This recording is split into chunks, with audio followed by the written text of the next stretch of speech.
ওহ মেলা দিন। ভোট কতবার দিয়েছেন? ভোট যে কতবার দিছি ও আগুনও না। 2002 সালে আপনার নাম ছিল?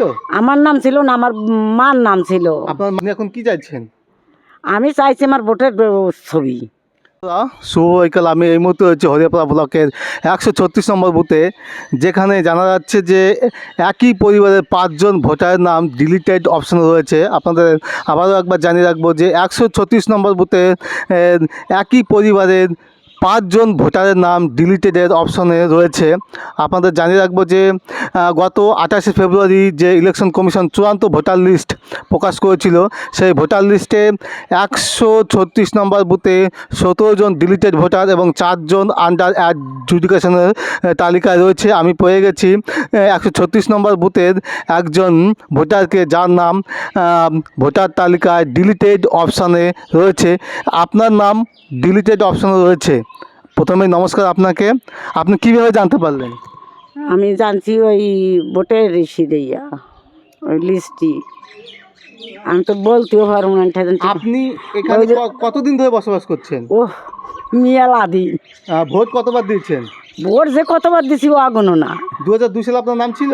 আমার নাম ছিল না, আমার মার নাম ছিল। আপনার মায়ের নাম ছিল 2002 সালে? হ্যাঁ। আপনার বাবার নাম ছিল 2002 সালে? আমার বাবার নাম 2 সালে 2 ছিল না, 5-এ ছিল নাকি যেন। আচ্ছা, আপনার মায়ের নাম 2002-এ ছিল। হ্যাঁ। আপনার নাম ভোটার তালিকায় ডিলিটেড অপশনে রয়েছে। এরূপ অবস্থায় যে ইলেকশন কমিশন যে বিজ্ঞপ্তি জারি করেছে, যে যাবতীয় তথ্যের মাধ্যমে ডিপার্টমেন্টে তথ্য জমা দিতে, নতুনভাবে নাম তোলার জন্য আপনি সেই তথ্য জমা দিচ্ছেন? হ্যাঁ। কবে দিলেন? কালকে দিলেন। কোথায় দিলেন? আচ্ছা, কালেক্টর অফিসে। আপনার নাম? সনেকা বিশ্বাস। আপনি এখন কি চাইছেন? আমি চাইছি আমার ভোটের ছবি।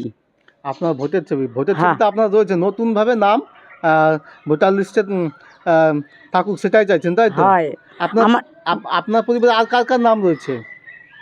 আমি বলতেছি তন্ময়, মৃত্যুন, সুকেশ, শিবানী আর আমি। আর আপনি 5 জন? হ্যাঁ। আপনার নাম? সনেকা বিশ্বাস। সনেকা বিশ্বাস মহাশয়ের বক্তব্য শুনলেন যে ওনার একই পরিবারের 5 জন ব্যক্তির নাম ভোটার লিস্টে ডিলিটেড অপশানে রয়েছে। উনি বললেন, ওনার বক্তব্য থেকে যেটা জানা যাচ্ছে যে 2002 সালে ওনার নাম ছিল না, কিন্তু ওনার মায়ের নাম ছিল।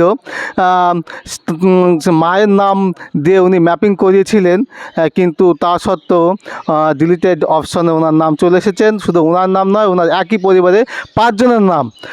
উনি প্রয়োজনীয় ডকুমেন্ট সহ গতকাল বহরমপুর যে কালেক্টর অফিস, যেখানে ইলেকশন ডিপার্টমেন্টের নির্দিষ্ট সেল রয়েছে, সেই সেলে উনি নতুনভাবে নাম তোলার জন্য ফর্ম 6 এবং প্রয়োজনীয় ডকুমেন্ট এবং সেই সঙ্গে এনুমারেশন ফর্ম জমা উনি দিয়েছেন। এখন সময়ের অপেক্ষা, কতদিনে ওনার নাম ভোটার লিস্টে ওঠে সেই দিকে আমাদেরকে লক্ষ্য রাখতে হবে।